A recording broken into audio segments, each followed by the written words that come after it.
Moi, je pense que c'est dans l'industrie qu'il y aura les plus belles carrières. Voilà, dans les 20 ans qui viennent.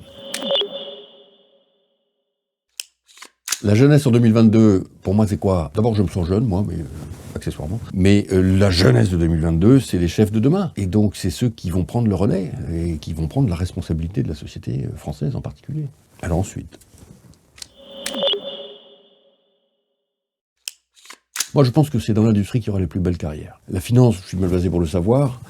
Grosso modo, on est parti. Il y a des transformations, mais rien à voir avec ce que va être la transformation totale du tissu productif. Pour ça, il faut des quantités d'ingénieurs qui vont, au fond, devoir résoudre des problèmes complexes, super intéressants.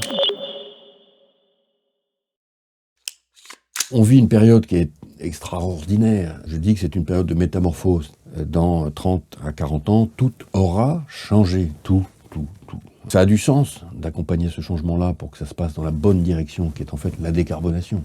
Décarboner le tissu productif, et on le fera par la techno, en fait, par les innovations, par le changement des comportements, mais on ne le fera pas par la décroissance. Ça ne marchera pas. On va continuer de croître, précisément parce que tout ceci crée de la valeur. La décarbonation, ça crée de la valeur. La transition climatique, elle crée de la valeur. Tout ce qui crée de la valeur, c'est la croissance. Et c'est la croissance qui financera vos salaires. On a face à nous un immense combat. Et ce combat, on va le livrer. Et quand on livre un combat vital, toute l'énergie qu'on peut avoir quand on est jeune ou moins jeune, en fait, on est heureux. Bon, voilà. Donc moi, mon message, c'est livrons le combat de la décarbonation. On a les moyens, on a les sous, on a l'intelligence, la fécondité, l'inventivité, etc. Et donc, pour une grande partie, on peut le gagner.